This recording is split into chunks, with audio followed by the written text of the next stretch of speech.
So looking beyond your next fight, obviously the fight that people want to see is the rematch with Wilder. Can you see that happening anytime soon? How soon do you call soon? Tomorrow, the next day, the next week, next month, next year? It's got to happen, you know. It was a great fight. Me and Wilder put on a good show, so the fight's got to happen sooner or later. It won't be next, as we know, because I'm fighting Tom Schwarz and he's fighting Dominic Brazil, so hopefully we get it on after that. And Frank, anything to add to that? No, it's you know, Tyson's making his debut on ESPN in the States, so it's a big platform for him. Tremendous exposure. He'll be the most well-known heavyweight out there being on that platform, so it's a great move for him politically, and it will help deliver and make the fights that we all want to see. We all want to see those unification matches, and this gives us a big place at the table. Along with BT's clout, we'll get there. Of course, Deontay reckons you don't want to fight him again. Deontay can go and, I'm not going to say what he can go and do, but you know, Deontay already got beat by me in LA, so the world knows it. No interest in him at all. The fight happens. If it happens, it happens, and if it doesn't, he already lost, and he knows it. His promoter knows it. His trainer lost. His trainer left ringside when before the decision got announced. So Deontay's a nobody. You know, let's face it, he was a nobody before he fought me. He lost to me, he's still a nobody. So it is what it is. No interest in talking about the bum. And what about big bum dosser? That's all he is. And what about AJ as well? Another even bigger dosser. I tell you what I can do with them two, yeah? I can give them a job carrying my boots and bags. So when they've all been busted very soon, when they fight each other and knock lumps off each other, yeah, and they get beat up and they lose and their career's over, they can come to the Gypsy King and I'll employ them. Because let's face it, they've not got the most brains in the world. So I'll give them a job when they've spent all the money, because it's coming. Very sharp. When they're all skint, I'll employ you boys, don't worry. Bring you over, you can brush up the drive. No problem, pick a few leaves up. And when you sign a few autographs on my behalf, carry me bags, claim me pill, feed me animals and pick up the dog.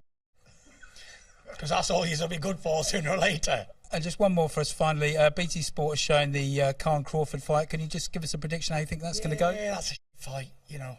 Not really interested, are Frank? No. Talking about killing. No, it's a good fight, you know. Oh, Frank Warren's tinned me. Nah, it's a good fight, you know. Amir Khan, Terence Crawford, you know. I believe in Amir Khan.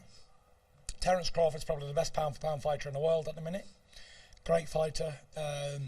Amir Khan's getting another shot, so he's got the speed. Amir Khan is the fastest boxer out there, so I hope he does it. I hope Amir Khan wins, becomes the #1 in the world. Hopefully he'll do it. Anything else you'd like to tell us, Tyson? Yes, there is. You know, I've got lots to talk about. As we know, I'm never shy when it comes to words. I'm enjoying my life at the moment. Training's going fantastic. I'm in great shape. I've been ready to fight, Frank. I've been on the phone for you all the time. I'm driving him mad. Get me a fight, Frank. Get me a fight, Frank. Get me a fight, Frank. So, you know, fighting June 15th. It's now penciled in. Las Vegas. Thomas and Mack Centre.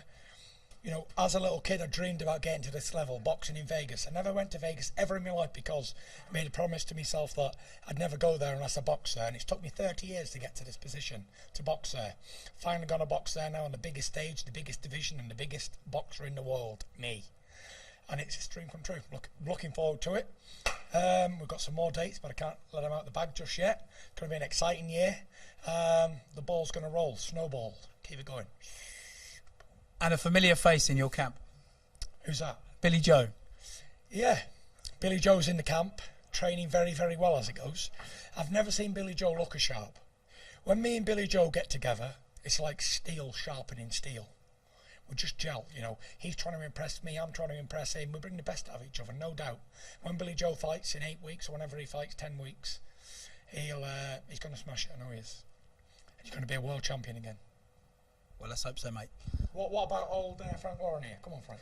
When's my next one? Yeah. When we're going to get you a fight, Frank? I'm too old, mate. Listen, there's only one. Listen, I've watched. You know, there's only one. Yeah.